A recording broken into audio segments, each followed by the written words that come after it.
Hola, bienvenidos a Práctica Test. Una vez más, soy Mauricio y aquí continuamos con nuestro audiolibro del nuevo conductor profesional. Seguimos en la lectura de nuestro texto entonces y vamos explicando. Estamos en la página 150 ya. Sí, a ver, vamos a corroborar. Página 150, por supuesto, en el tema de conducción nocturna, ¿cierto? Temas cortitos de conducción preventiva que vamos a ir viendo acá. Situaciones variadas, ¿cierto? Después viene conducción en curva y así vamos avanzando con diferentes situaciones adversas a la conducción. Entonces, vamos leyendo y analizando y explicando lo que se pueda dentro del tiempo que nos enmarcamos. Conducción nocturna dice, los principales problemas en la conducción nocturna son la falta de visibilidad y la imprecisión en la apreciación de distancia. Son los principales temas, entonces analicemos. Falta de visibilidad, claro que sí, porque usted debe considerar que la vista humana, nosotros, los seres humanos, no estamos acondicionados por una total visión nocturna. Nosotros no somos seres de hábitos nocturnos, somos de hábitos diurnos. Así, cierto, la naturaleza nos diseñó a nosotros, los seres humanos. Por ende, claro, nos podemos desplazar quizás en condiciones de poca visibilidad, condiciones nocturnas, sí, pero con falencias, porque nuestra vista humana no es igual a la de algunos animalitos quizás que cazan en la noche. Nosotros no.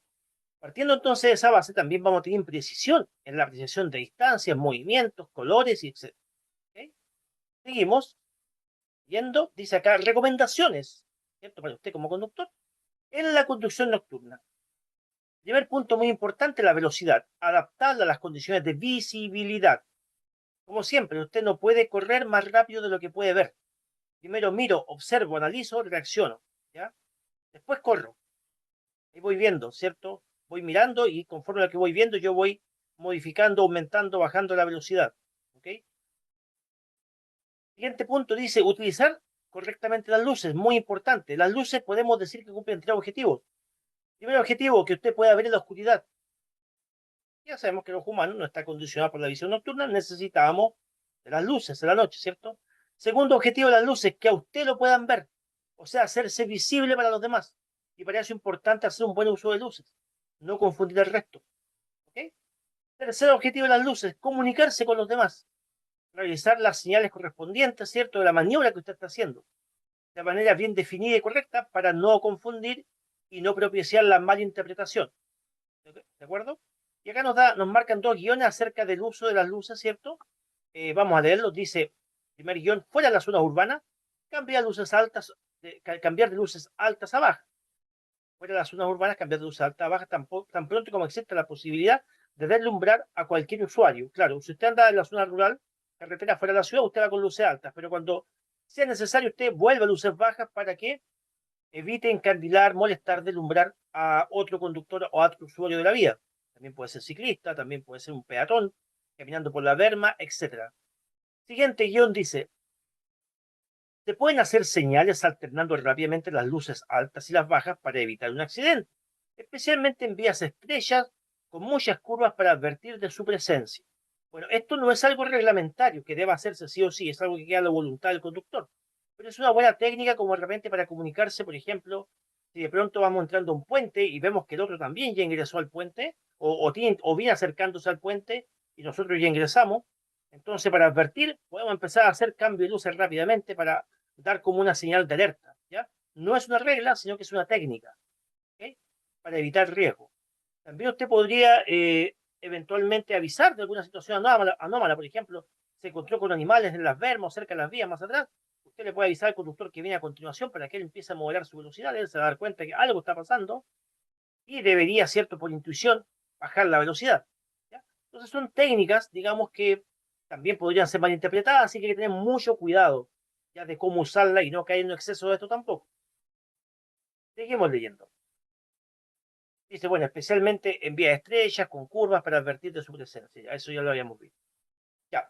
El siguiente punto dice, reducir la velocidad al cruzarse con otros vehículos, especialmente en las vías estrechas, los caminos muy angostos. Caminos de ripio podemos decir a veces que tenemos piedra suelta en las orillas, ¿ya? Entonces usted al cruzarse con otro conductor, tratar de bajar la velocidad para poder adecuarse más al cálculo, al margen de la vía, ¿cierto? No agarrar la piedra suelta, también que el otro pueda determinar mejor su posición dentro de la pista de circulación y ambos puedan cruzarse sin problemas, ¿cierto?, de alcance y nada por el estilo. Entonces, muy importante bajar la velocidad al encontrarse con otros vehículos en estas vías estrechas. Mantener la distancia de seguridad, dice el segundo punto, esto se refiere con el vehículo que a usted lo antecede, ¿de acuerdo? El vehículo que va delante de usted. La normativa dice en condiciones normales una velocidad mínima a la que su vehículo recorre en un lapso de 3 segundos, ¿de acuerdo? Pero aquí no estamos en condiciones tan normales porque estamos en condición nocturna, o sea, tenemos escasa visibilidad.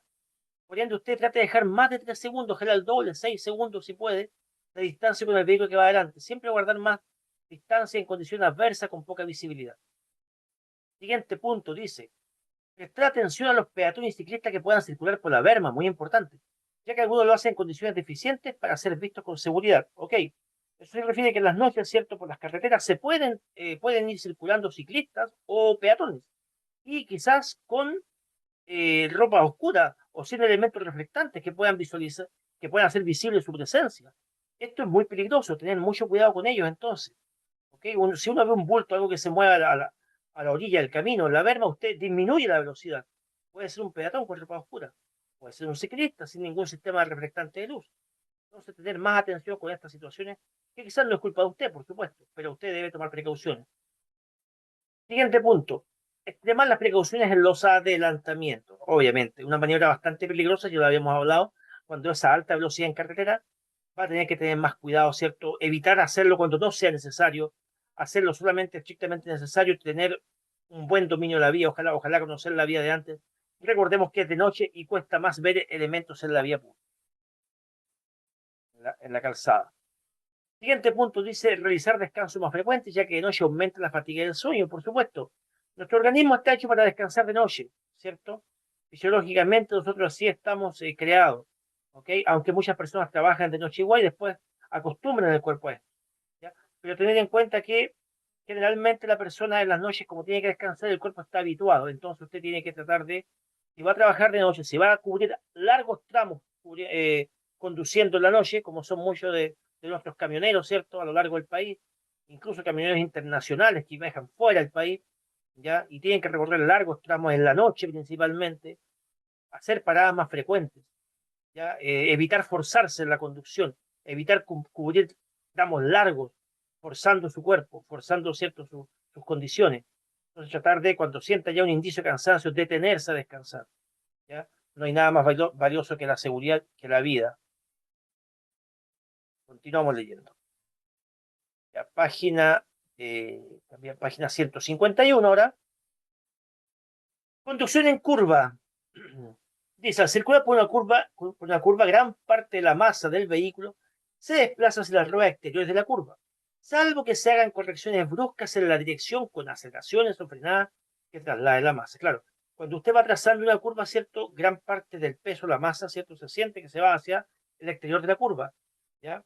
Es lo que a veces igual nos intenta sacar fuera de la curva, ¿cierto? En velocidad, sobre todo, el vehículo tiende como a seguir derecho, ¿ya? Entonces, igual al ir trazando, al ir girando, la masa, ¿cierto? Se carga hacia el lado opuesto del giro, ¿ok? Eso se conoce como el traspaso de masas, ¿ya? O el traslado de masa, ¿ok? Esto es normal y usted tiene que irlo guiando con la modificación de aceleración necesaria, ¿cierto? Eh, Tratando de no acelerar al comienzo de la curva, sino que desde la mitad hacia adelante, para ir tomando gradualmente y absorbiendo mejor la fuerza centrífuga que usted quiera sacarlo de la curva. Conducción en autopista. Ahí tenemos una fotito de una autopista. Esa sería con 3 pistas de circulación por lado, como vemos. Dice, la conducción por esta vía es más cómoda y segura. Aunque se producen menos accidentes, estos suelen tener consecuencias más graves debido a que la velocidad a la que se circula es más elevada. Por supuesto, usted ha entrado en una autopista como punto primordial, usted no tiene tráfico en contra. Esto hace más segura la conducción. ¿Ya? Usted, ¿cierto? No va a enfrentar vehículos. Usted no adelanta, sino que sobrepasa. No hay mucho problema para sobrepasar vehículos tampoco. Generalmente tienen buenas pistas de circulación, bien demarcadas, buenas bermas, ¿cierto? Etcétera. Ofrece mucha garantía. En Chile la autopista se permite correr hasta los 120, que es la velocidad máxima en rango general, ya 120 kilómetros por hora. Mucho más de lo que es en una carretera convencional, que es solamente hasta los 100 y 90 para caso de vehículos de carga, ¿cierto? Y pasajeros, ¿ya? Entonces, dan más garantía a la autopista, por supuesto que da más garantía a la autopista, por ende se permite correr más y todo eso. pero también tener en cuenta de que si llegara a ocurrir un accidente, las consecuencias son muy graves por la misma velocidad que se corre. Rara vez ocurren accidentes en autopista, ocurren, pero muy poco, eso podemos decir, de muy poco, ¿cierto? Muy poca cantidad, ya porque son vías seguras, pero igual los hay, igual los hay. Y generalmente cuando los hay son graves, son muy graves. ¿Por qué? Por el tema de la velocidad que se permita más. Sigo leyendo. En estas vías se debe poner especial atención en los sobrepasos, acceso, salida y distancia de seguridad, así como en las situaciones de falta de visibilidad por condiciones meteorológicas o ambientales adversas y con circulación saturada, gran cantidad de vehículos. Claro, eso también puede pasar. Entonces también hay situaciones de riesgo.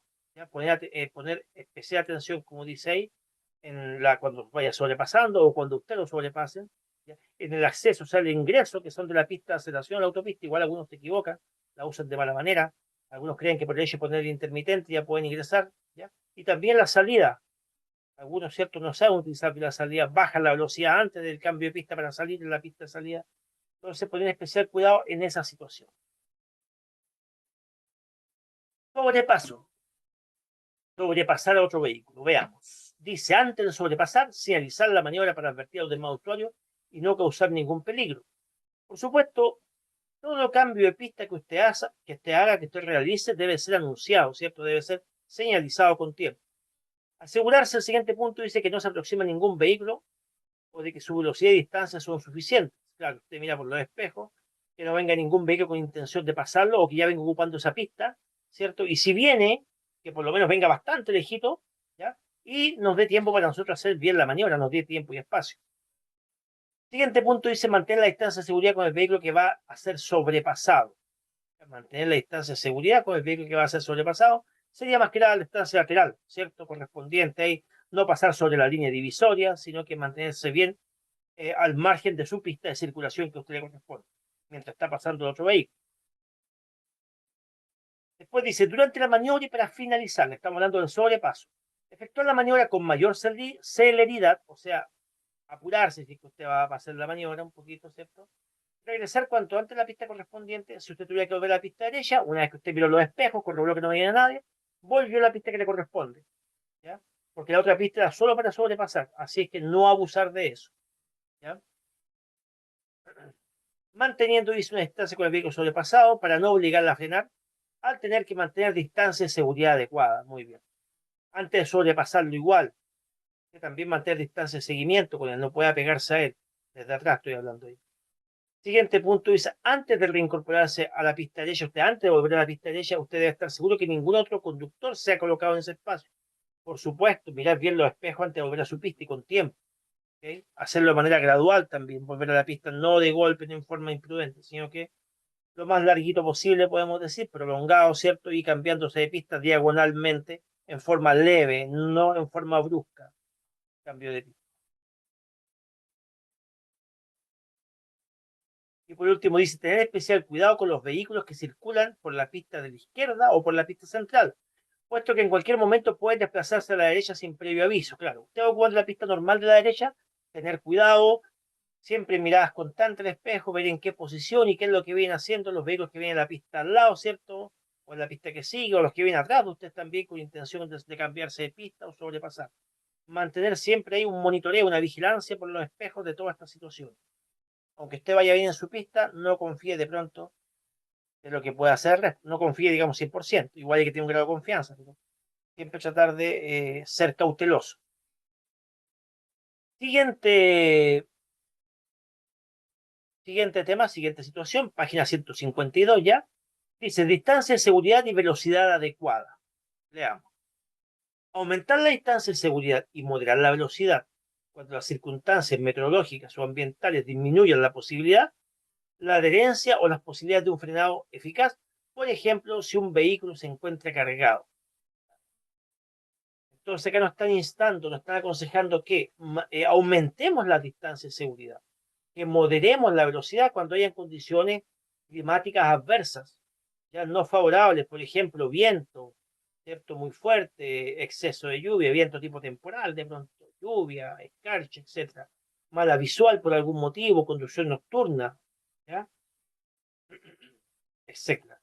Hay condiciones ambientales que disminuyen la adherencia del pavimento, también nos dice. Obviamente la lluvia, la niebla también, ¿ya? Y tener cuidado, ¿cierto? Que la adherencia puede variar en diferentes cosas. Si el vehículo está mal cargado, por ejemplo, va a tener más sobrecarga en un eje que otro o en un lado que otro, lo cual ante ciertas maniobras le puede complicar, ¿ya? Tener todas esas consideraciones, entonces, pendientes. Pista de aceleración y desaceleración, dice ahora. Recordemos que la pista de aceleración es para ingresar a la autopista y la pista de desaceleración es para salir de la autopista.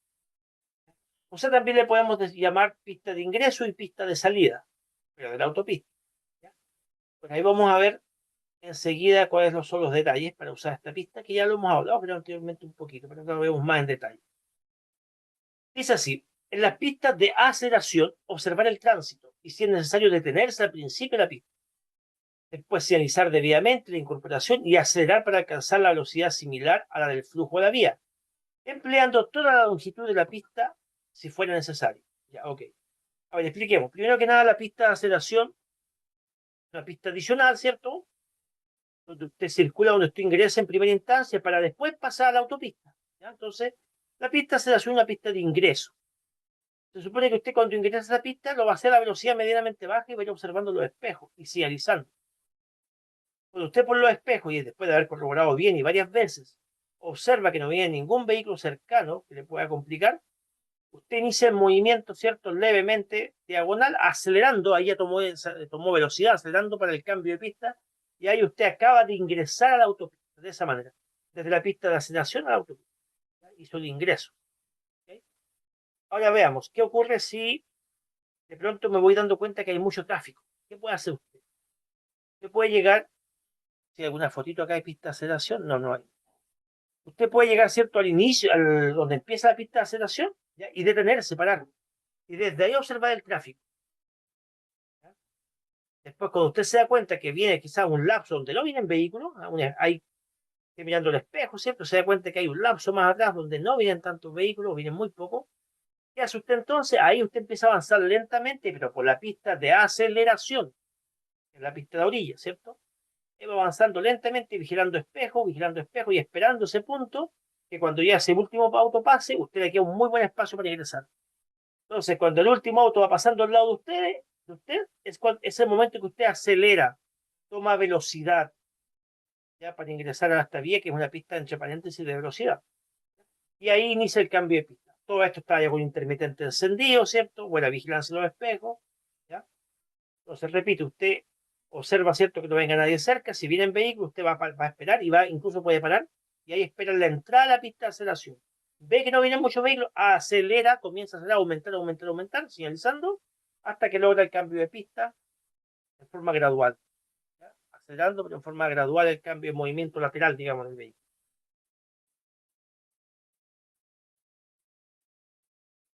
Sigo leyendo. En las pistas de aceleración, observar el tránsito y si es necesario, bueno, eso ya lo habíamos leído, vuelvo a leer, y si es necesario detenerse al principio de la pista, después señalizar, claro, la intención de cambiarse de pista, debidamente, la incorporación y acelerar, cuando usted cree que es correcto, acelera para alcanzar la velocidad similar a la del flujo de la vía, empleando toda la longitud de la pista si fuera necesario, o sea, a lo largo de toda la pista, si es necesario, usted avanza, hasta que ya tome buena velocidad, se cambia de pista ingresando a la doble vía o autopista.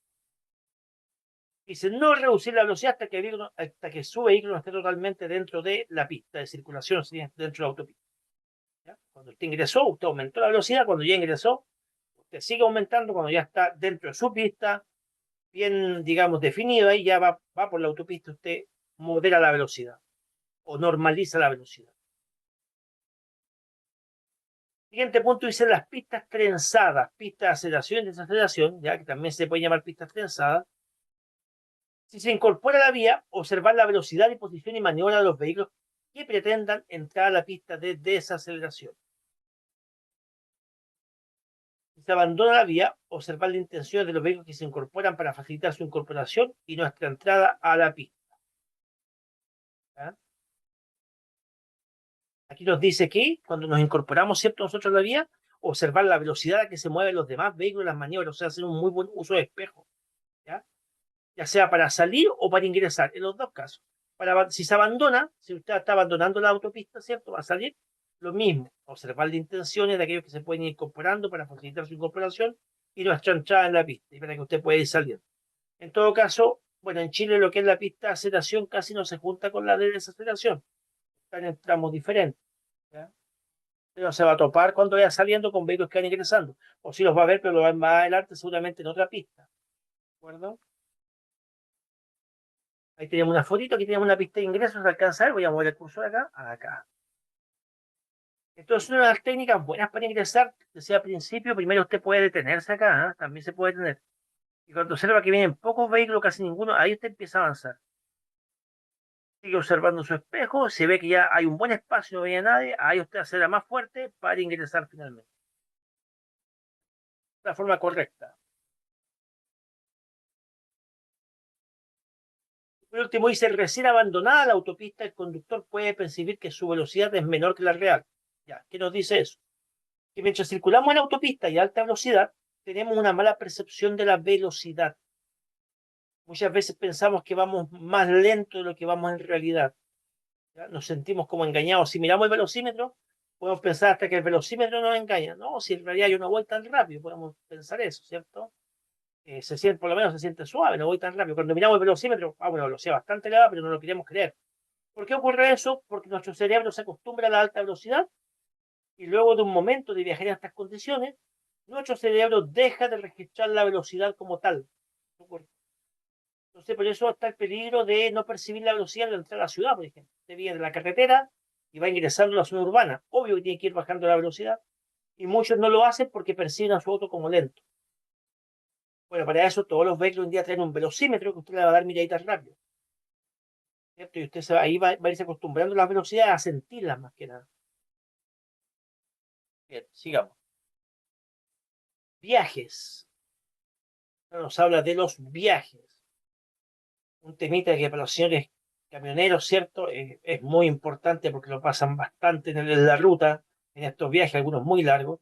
Transporte de personas igual, buses interprovinciales, ¿cierto? Y eh, tener en cuenta que estos vehículos también realizan grandes viajes, muchas veces en la noche, ¿ya? Nuestro país es bastante largo, ¿cierto? Y hay ciudades muy alejadas una de otra, entonces ahí tenemos itinerarios y recorridos de buses bastante prolongados. Ya dice, el conductor y el vehículo deben encontrarse en perfecto estado, esto es para realizar el viaje, para que la capacidad de respuesta total sea la adecuada. Claro, tomar en cuenta que es un viaje largo y usted necesita que su organismo responda, su cuerpo responda a esto durante la noche. El estado del vehículo también hay que corroborarlo, ¿ya? Hoy en día muchas empresas incorporan una plantilla, ¿no? Un checklist, como se dice, ¿cierto? En aviación, un checklist. Usted llega y va chequeando con la plantilla los diferentes puntos para que no se le olvide nada, ¿ya? De lo que usted debería revisar por seguridad. ¿Ok?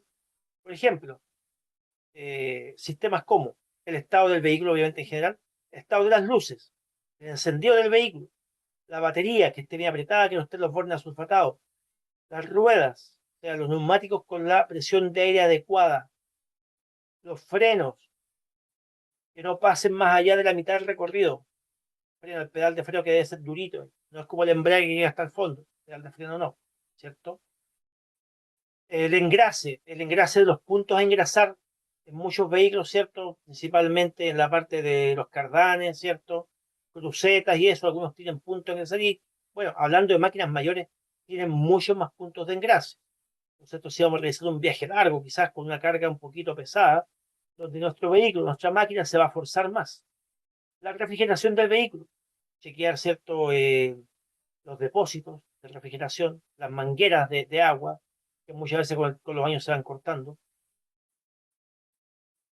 También el tacógrafo, cuando sea obligatorio. ¿Qué es el tacógrafo? Es un tipo de control que tienen los conductores, ¿cierto? Para poder evidenciar varias situaciones de su conducción. Por ejemplo, las paradas, qué tan bruscas fueron, cuántas veces paró, ¿ya? Cuánto circuló, cuántos kilómetros anduvo conduciendo, o cuántas horas anduvo el volante antes de descansar. Ya todo eso lo registra el tacógrafo, ¿ya? Es un elemento, ¿cierto? Está justamente por donde están los relojitos de velocímetro o tacómetro, ¿ya? Son unos discos que van ahí. y le marcan todos estos detallitos. Pero hoy en día también esto se ha ido reemplazando porque ya hay un tipo de control GPS, ¿cierto? Un control o controles más modernos, digitales, donde pueden ir monitoreando al conductor que va por la ruta, donde para, por donde se dirige, todo eso.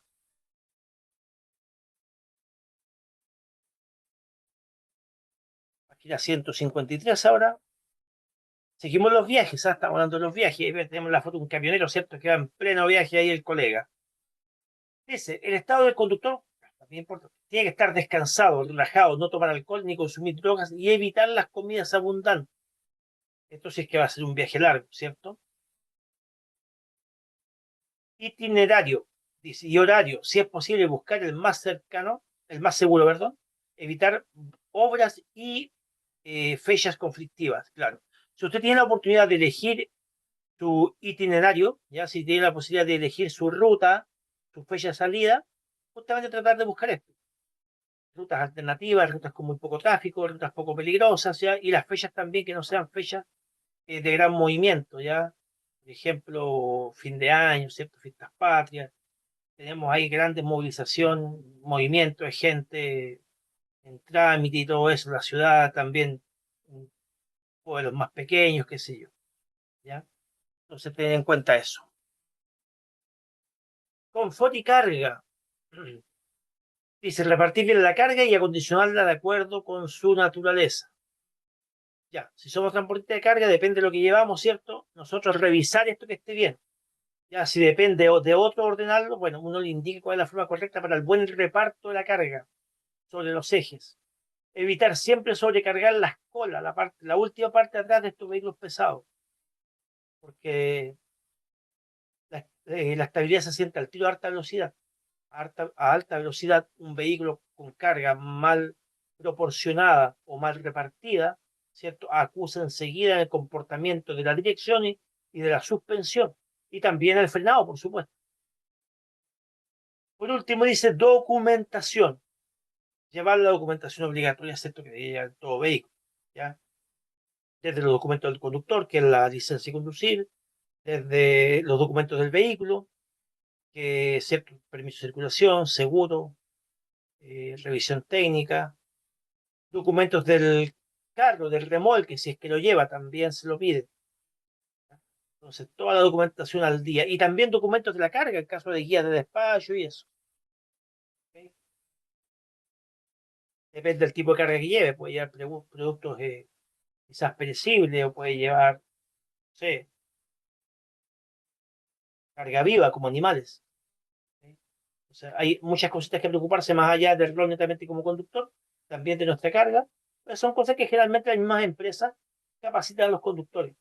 Así va a transportar, no sé, animales, carga viva, carga forestal, carga granel, etc. Hay muchas precauciones hay diferentes para cada una de las materias.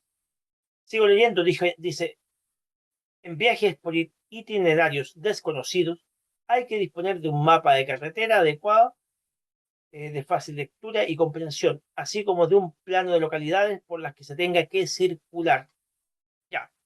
Entonces, siempre tener, ¿cierto?, una ruta ya previamente ahí concebida, hacer planificación de ruta, como se dice, tener un mapa, ¿cierto? O qué sé yo, si tiene un dispositivo móvil ahí, un trazado, ya programado desde ya, desde antes. Y si es que usted no conoce, bueno, informarse antes de tiempo. Es muy importante que usted vaya preparado para anticipar situaciones eh, que por desconocimiento podrían complicarlo. Seguimos leyendo conducción económica y eficiente, un tema que ya habíamos comentado antes, pero aquí se vuelve a mencionar. Dice, el tiempo frío no es, en tiempo frío, perdón, no es necesario calentar el motor antes de iniciar la marcha. Se puede iniciar la marcha sin forzar el motor. Ya, acá qué nos quiere decir. Bueno, antiguamente los vehículos se puede decir, necesitaban un tiempo de tomar temperatura. Usted arrancaba el motor y lo tenía funcionando un momento. Y de ahí ya está listo, ¿cierto? Vamos a conducir. ¿Ok? Esto está en autos pequeños, como en vehículos, ¿cierto? De carga de pasajeros, que eran vehículos que bueno, son vehículos diésel, ¿ya? Entonces, eso pasaba antes, ¿no? O sea, calentar un poquito, que tome temperatura la máquina. Hoy en día ya no, porque los sistemas sofisticados, la electrónica, ya dentro del vehículo, dentro de todo el sistema que comanda, ¿cierto?, el vehículo, está muy evolucionada, ¿ya? Entonces ya solucionó muchos problemas que antes teníamos. Entonces hoy día, en cuanto usted arranca el vehículo, puede ya empezar a rodar casi de inmediato.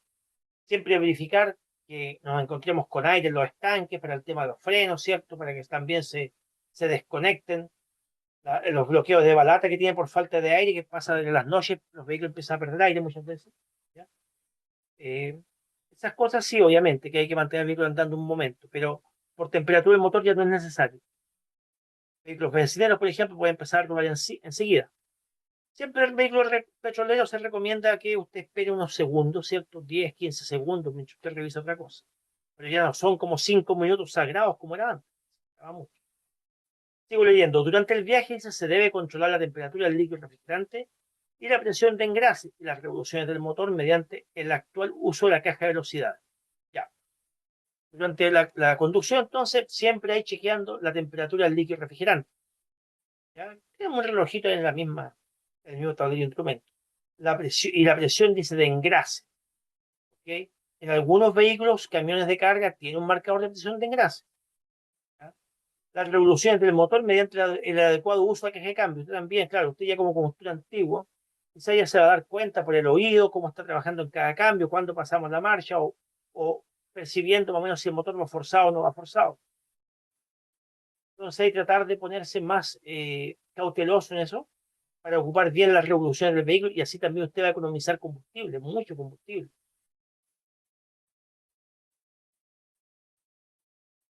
¿Qué más?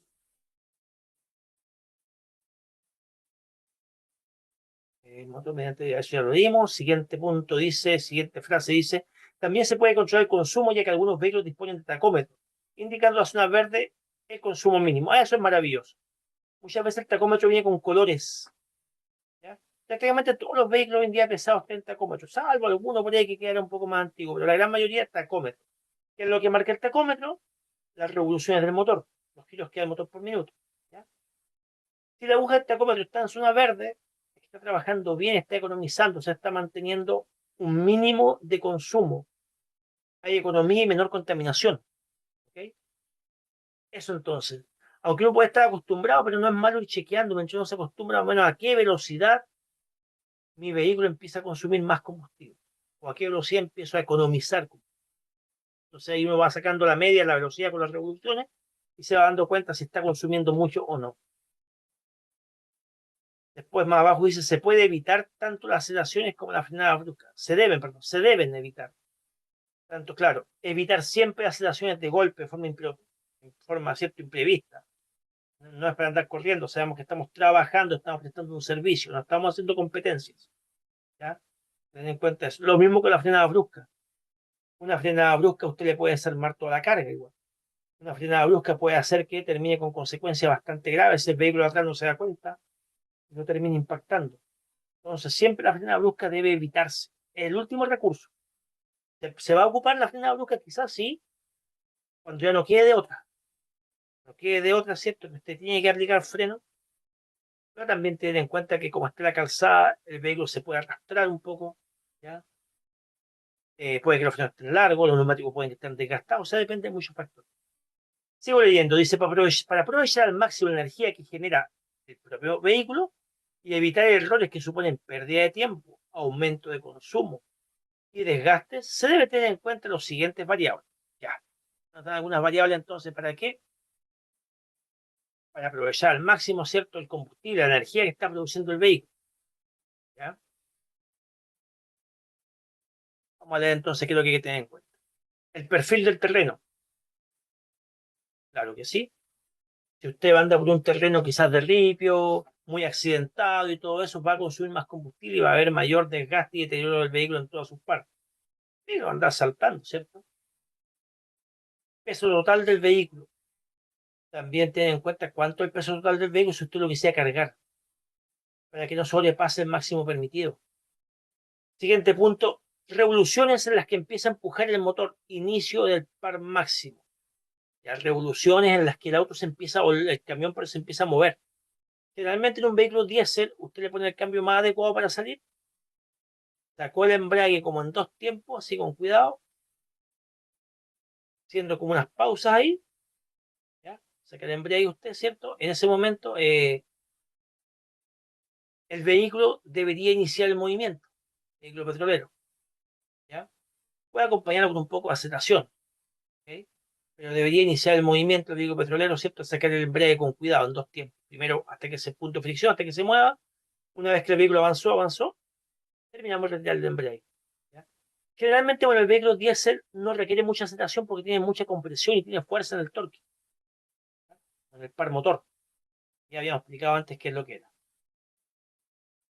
Eh, Sigo leyendo. Revolución a las que pierde empuje el motor. También tener claro eso. Bajando la revolución, hasta qué momento el motor ya como que el vehículo como que no avanza solo, sobre todo está con carga. Tener claro hasta qué es lo más mínimo que podemos ir en velocidad, lo mínimo. Tiempo de respuesta del turbo. ¿Cuánto se demora en activar el turbo? Recordemos que el turbo podemos decir que es un retropotenciador que potencia el trabajo del motor, por ejemplo va a ser más rápido quizá y con más fuerza. Y usted se va a dar cuenta si está funcionando o no, porque se siente cierta fuerza. Entonces ahí, como dice, tiempo de respuesta al turbo, más o menos. Darnos cuenta cuánto demora en responder al turbo una vez que nosotros exigimos un poco nuestro vehículo para que avance más rápido. En ese momento, cuánto se demora en activarse el turbo, que es un repotenciador, repito, de la fuerza y la velocidad. Siguiente punto dice tipo de marcha en el vehículo, tipo de cambio de marcha en el vehículo, número de relación y escalamiento de las mismas. Claro, el conductor debe conocer, debe tener bien en cuenta también qué tipo de caja de cambio tiene, ¿ya? A qué velocidad se pasan los cambios, ¿ya? Ya pasamos los cambios, cuáles son los cambios de fuerza, cambios de más velocidad, etc. Muy importante que el conductor tenga bien claro eso y lo conozca. Y también la velocidad del vehículo. Obviamente que la velocidad del vehículo incide mucho, ¿cierto? En el consumo de combustible, ¿ya? La velocidad, ¿cierto? Del vehículo, bien sincronizada con las revoluciones del motor, ¿ya? Si sabe manejar esas dos cositas, le va a dar una tremenda economía, ¿ya? En el consumo de combustible. Ya, sigo leyendo, dice. Con todo ello, se pueden establecer unas normas de uso de cambio de velocidad según se trate de cambios manuales, automatizados o cambios automáticos. O sea, aquí con todo ya lo que acabamos de hablar ahí, se pueden establecer ciertas normas para el cambio de velocidad, para tenerlo claro, ¿ya? Con ciertas instrucciones precisas para saber cuándo cambiar de velocidad. O sea, usted ya ahora ya conoce el vehículo, se dio cuenta de la relación de baja velocidad, de alta velocidad, y ya tiene más o menos clarito su norma de su vehículo, cuándo va a ser el mejor momento para pasar cambio, el momento más adecuado, donde usted va a aprovechar de mejor manera las revoluciones del motor, la fuerza del motor, la inercia del vehículo para desplazarse y así economizar más combustible. Por último, el cuadrito dice, el comportamiento del conductor es fundamental para reducir el consumo de combustible. Por supuesto que sí, lo estamos dando todo el rato. En cuanto al uso de cambio, usar los cambios adecuados, ¿ya? Tratar de no sobreexigir un cambio, ni en alta ni en baja velocidad. ¿Qué sería en alta velocidad? O sea, que ya pasó la cantidad de revoluciones, por ejemplo, un petrolero ya pasó las 1500, 2000, 2500 revoluciones y más, y usted vamos acelerando y vamos forzándolo sin haber subido otro cambio mayor. Entonces, esté atento a eso, que el vehículo no se esfuerce mucho, no suba mucho de revoluciones para que usted ya ponga la siguiente marcha. Así está optimizando las marchas y está economizando combustible, ¿ya? También el comportamiento del conductor es importante para la aceleración, evitar las aceleraciones bruscas. Para la espera igual, de que los otros vehículos se muevan, uno va visualizando su tiempo para yo ir esperando y evitar una parada. Me refiero a usted, si ve vehículos que están detenidos delante suyo, usted no saca nada con seguir acelerando para llegar a parar. No, si usted puede ir despacito haciendo tiempo, manteniendo su vehículo lentamente en movimiento, hasta que los otros empiecen a moverse, usted también continúa sin llegar a parar del todo y eso se traduce en economía.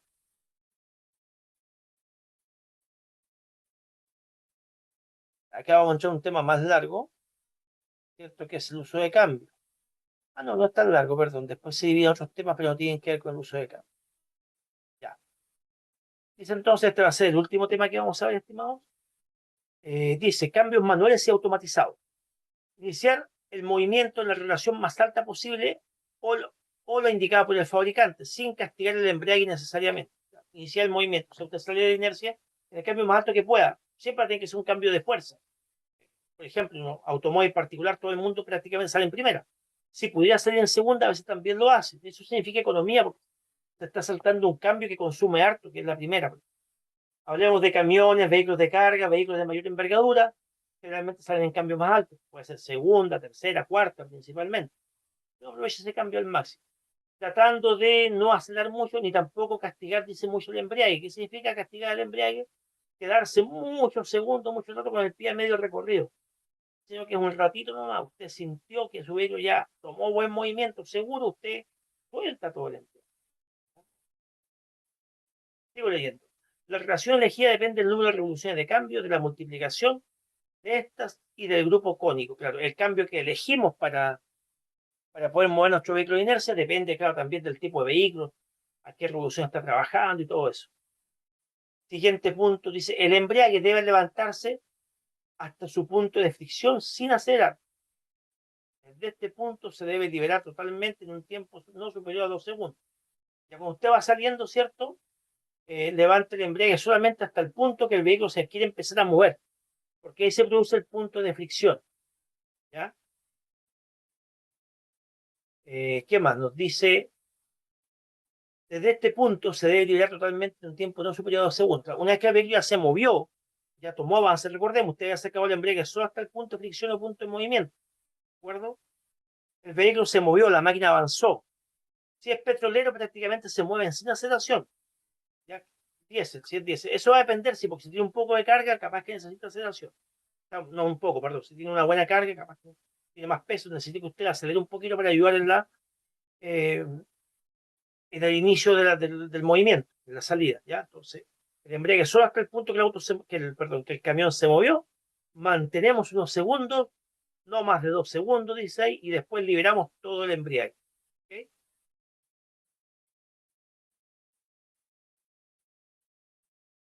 Nos dice, si el vehículo no tiene pedal de embrague, claro, porque sea automático seguramente, el acelerador debe pisarse en forma muy suave y con poco recorrido hasta que el vehículo se mueva.